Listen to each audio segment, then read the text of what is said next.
Hello there, Maverick Traders. It is the last trading day of the month, and wow, what a trading day. Crazy volatility, crazy price movements everywhere. Let's jump into it. In this session, we're going to cover the day. We're going to take a look at all of the currencies. We score them from +3 to -3. And then, as always, we pair up the strongest versus the weakest, and that tells us where to hunt. Disclaimer. This video was created for professional Forex and crypto traders. Maverick Currencies is a proprietary trading firm that employs professional traders around the world. Our traders trade firm capital and keep 70 to 80% of profits they generate. All trades and analysis in this video are for professional traders only. If you are interested in becoming a professional Forex and currency trader for Maverick, click the apply button in the video description. Let's break down what happened today.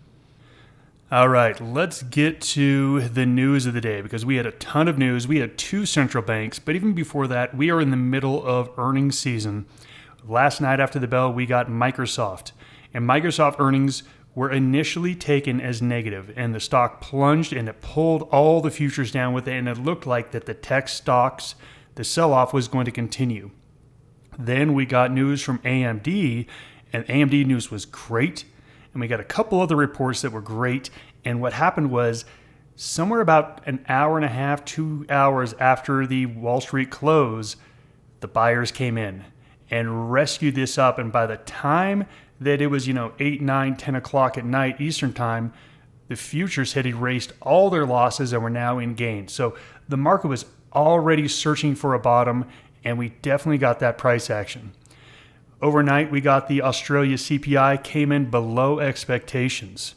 The trimmed CPI was supposed to come in at 1%, came in at 0.8. We saw the Aussie weak all night over this.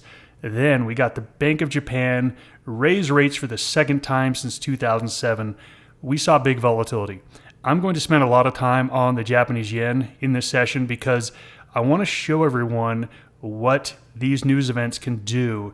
It was crazy volatility, huge 200 and 300 pips swings, all within like 5 to 10 minutes. What that means is anyone who was trading yen with stops got stopped out yesterday. Unless your stops were like a mile wide, so wide that it's like you didn't even have a stop. This is why if you're going to trade news, you got to know what you're doing. You've got to use some strategies to mitigate this volatility. So ultimately, the yen was the largest gain of the night. And then we got into the US session, the stock futures opened up, and then the stock market took off. And then we got the FOMC, and they came out and did exactly what the market expected. The market expected that they were not going to raise rates. I personally said, I think they're going to raise rates. But remember, I said, the market says they're not going to. You should trust the market over my singular opinion. And sure enough, that's exactly what happened. And they hinted towards a September rate cut. You can see the big standout here is the Japanese yen. The Japanese yen basket was up 1.5%. Now you can see the worst currency today was the dollar, but really the Aussie was probably more weak than the dollar. The Aussie did bounce back up off of the big run in equities we had today, but the dollar ended the day really on its lows. Everything else lost a little bit, and check out the Kiwi. It actually went up for the day. I'm really interested in this cross because we've seen that the Kiwi has been getting hammered, and they've been getting hammered because they've had lower than expected inflation, and they've had a central bank that kind of reversed their hawkishness. We have just got the exact same thing from the Aussie. To me, I think these are going to narrow. I think the Aussie-Kiwi trade is a very interesting trade here based on what's happening with the interest rate differential. If we take a look at what happened in the rest of the markets, the S&P was up 1.5%. The NASDAQ was up 3%. We got gold higher by 1.5%. That's a big move in gold, and oil with a monster gain. But crypto, I also want to talk about crypto today because crypto was strong before the Fed announcement and weak after. So we saw a reversal in crypto where everything else got stronger, but crypto did turn around along with the dollar.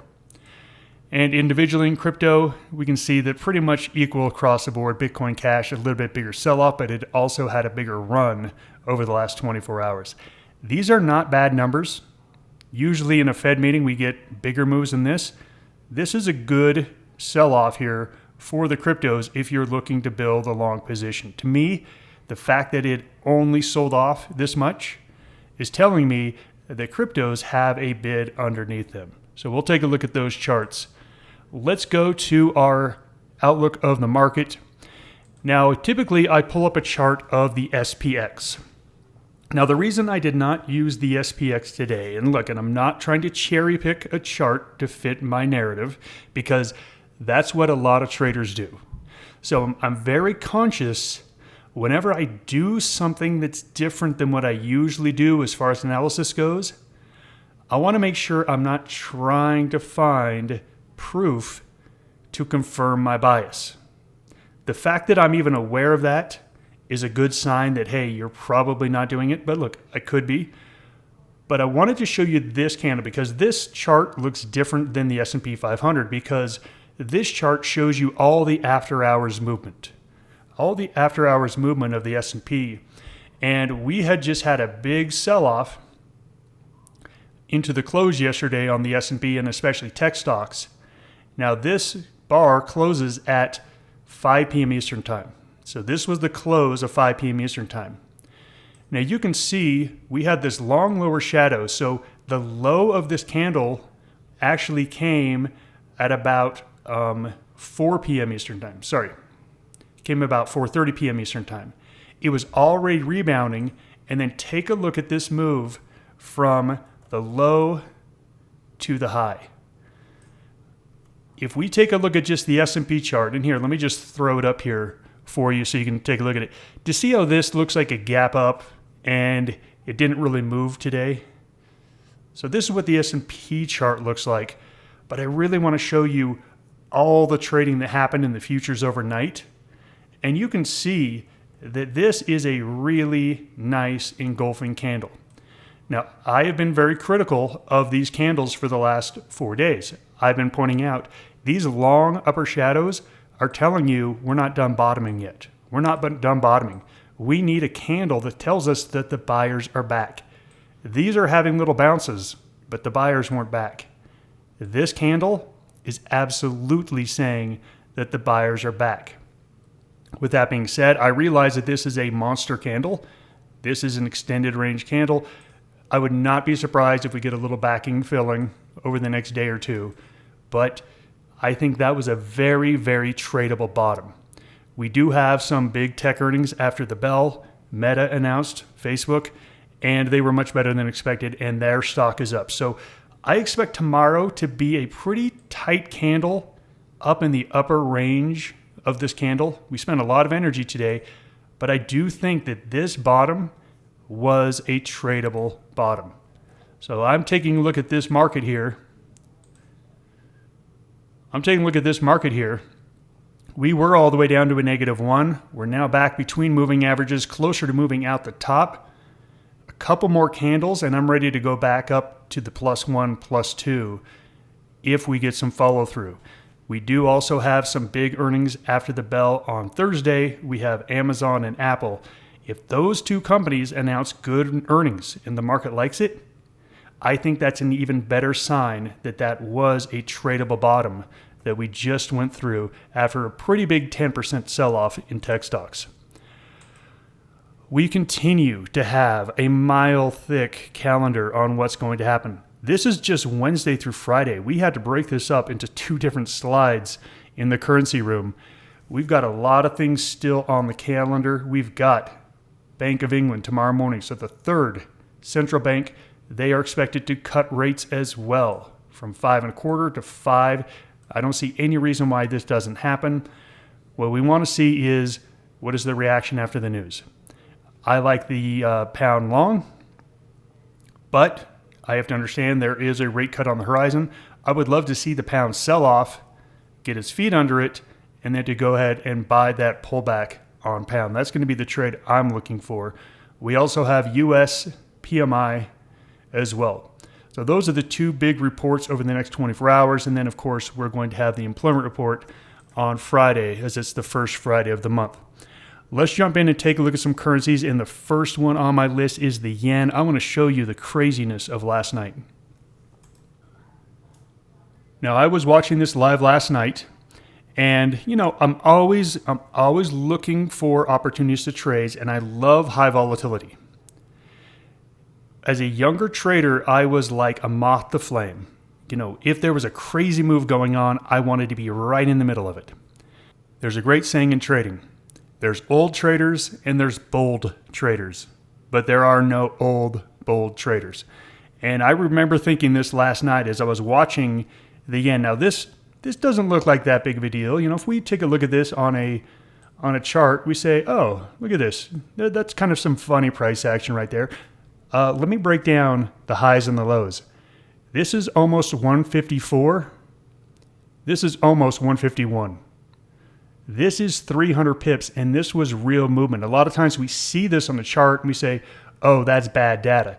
No, that was not bad data. I want to show you what these moves are like, just so you can see how difficult it is trading around these reports. So right after the announcement, we got a spike down, likely triggering stops. We had it rocket higher, and then look what happened. And then we had a complete and utter collapse of the dollar against the yen as the yen strengthened higher. So again, strengthened initially, weakened quite a bit, 200 to 300 pips worth of weakening. And then you can see just absolutely cratered from there. We like what's called a second stage entry, where we say, hey, let's not mess around with this craziness. This is really difficult to trade in here. Let's wait. Let's just wait and let things fizzle out. And then, taking a short right here at the breaking the low of that news candle, great time to take a short. We get a rally. You can see every time bear rallies basis till we finally bottom out here with the cross. The yen, I said this last week, is not something I'm looking to trade right now. I'm looking to short yen, and I'm going to pull up the yen basket here. I've been saying I can't wait to short the yen, but I can't do it yet because we do not have a confirmation that this yen rally is over yet. And I talked about this last week. I said, okay, look, we're basing here, but we haven't turned down. As you can see, we are still not turning down. The yen rally is absolutely on. So even though I'm saying and I'm looking for a short yen trade, I am not brave enough to stand in front of this. So the question is, what does look like a good short here? And if we take a look at dollar, we have pointed out this channel that the dollar has been trading in. It hit the upper bands of this channel. We said, look, this is a decent trade. You can short up at the top of this. Here we are. We're making our way down to the bottom. We have to understand where we are. There is still some opportunity to short dollar, but we have to understand we're maybe one or two candles away from probably being down here in the bottom. If you're looking for a shorter term trade, dollar is a perfectly great place to look. If you're saying I want to be short something for the next 2 weeks, dollar is absolutely not the place to be. Swiss franc has based here, high based, not interested in going short. Am I interested in going long? Maybe. But at this point, we've had 5 days with virtually no price action that was really gone anywhere. So I'm not looking at Swiss franc at all. Euro is selling off. Euro was one of the currencies on the top of my list this week, and it is absolutely sold off. We're coming down here to a period or an area of support. Right now, it's still in free fall. So I do not want to be long euro at this point. I do not want to be short euro at this point. Really the same thing with the pound. And you can see the pound is actually doing better than the euro. It's holding above its 50-day moving average. But it's the same thing. We're pulling back. Right here, right now, there is only selling. Until this turns around on some shorter term charts, I am absolutely not interested in buying the pound as well. We do have Bank of England tomorrow. If we get a nice green candle off that, I will absolutely look to buy pound. But until that happens, it's on the shelf. CAD has fallen through support. I think CAD looks like a great short. So CAD is definitely on my list of things to short. The Aussie is also on my list of things to short. Again, I do like Aussie short breaking down. And then we have Kiwi that's been utterly horrible. Utterly horrible. It's having a little bounce here. Look, I am not bullish Kiwi at all in any way, shape, or form, but I do have to recognize that at this moment, we are getting some bouncing action here. I talked about how the Aussie is doing just what the Kiwi started to do about 3 weeks ago. I do like the Aussie short. It is my number one short. Number two short is CAD. So here's the problem. I've just identified two currencies that I really like on the short side. But what do I go long? Well, I like pound, but not right now. So really, when I take a look at what my choices are, I am left with Swiss franc and yen. That is what I'm left with. If I don't like it, okay, don't make a trade. You know, not making a trade is a very valid trading decision. But if you are going to make a trade, this is where the market is right now. Even though we're getting a massive bounce in equities, and I would love to be in a risk-on trade, I'd rather be, theoretically, I would rather be long Aussie and short yen here. But the price action is telling me you want to do just the opposite here. That being said, yen has had a big rally. I would love to see that come in. I don't think the Swiss franc has had a big rally. I think the Swiss franc is a better currency to go long because it doesn't have that exhaustion candle that we've seen. So I'm looking at Aussie short, CAD short, Swiss franc long, and also if the pound can bottom here, I'm definitely looking for pound long after Bank of England. Here is our velocity scoreboard. And this is where we talk about correlations a lot at Maverick. And we talk about risk on and risk off correlations. Like right now, I'm actually the most bullish I've been in equities for about 3 or 4 weeks. That bottom, that bad spike down on Microsoft and the market coming and rescuing it and pushing it up and closing at the highs on the NASDAQ, I really like the price action on that. I would love to see risk on price action in the currency market. Here's the problem. That's not what we're seeing. Remember, at Maverick, we trade the market in front of us. Not the market we want it to be, not the market we think it should be, but the market that's in front of us. So at this point, really, yen, Swiss franc are the only things that look good long at the moment. Now, I want to keep saying at the moment. This is a velocity score that we take off of a 4-hour chart. So this is going to change maybe over the next 8 to 12 hours. I want to just keep up with this.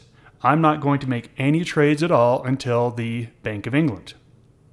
So my trade tomorrow is going to be if the pound reacts well to the Bank of England move and it can come up here to, +1, +2, I definitely want this, and I want to pair it against the Aussie, and I want to pair it against the CAD. That is my preferred trade. Let's say that for some reason the stock market sells off. A risk-off move. If there's another risk-off move in the market, I love yen, I love Swiss franc. I think they're looking great here, but I want it to be when the equity markets are weak. So for that one, I'm looking at pairing Aussie and CAD against Swiss franc and yen. But I'm not counting on that. I'm counting on this bounce having more legs to it. So really the only trades I'm looking at here are pound Aussie, pound CAD on a positive Bank of England report. So let's go ahead and take a look at those currency crosses, and we'll take a look at some possible entry and exit points. Whenever you have two currencies that you don't know which one you're rather short, so we have both Aussie and CAD that are weak, pair them up. Pair them up against each other.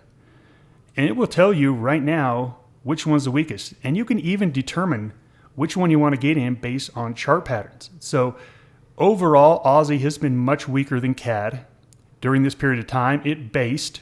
And you can see we're simply following the rules of trading. We fall, we rally, we fall, we rally, we fall, we base, we fall. It's having a rally. So at this point, this moment right here, right now, if I'm taking a look at, if I wanted to make a short-term trade right here, right now, The Aussie has been stronger than the CAD over the past 4 candles, so the last 16 hours. So for the last 16 hours, the better short has been CAD. But if I'm taking a look at this as a trade saying, hey, I think this is going to fizzle out here at this prior resistance, and I think, like if I was trading Aussie CAD, this is a good place to be taking a look for a short. Then I'm saying, okay, over the next 4 candles, where do I think this goes?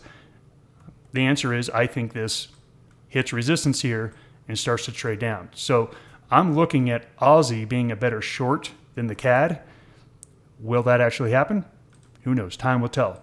So my number 1 trade is going to be Pound Aussie. So Pound Aussie, and I'm looking for a long here. And you can see we've had runs up, bases, runs up, bases, runs up, pullbacks, run up, and we're having a pullback here. Look, I'm all about where it is right now. The question is, where is it going to finally turn around? We don't know. We've got 3 red candles here. We've got a doji. We've got the start of another red candle. Look, we are in this area that I don't think you can make a great call of where it's going to bottom. Bottom of the range is 196. If it goes below 196 with any strength, I am uninterested in this whatsoever.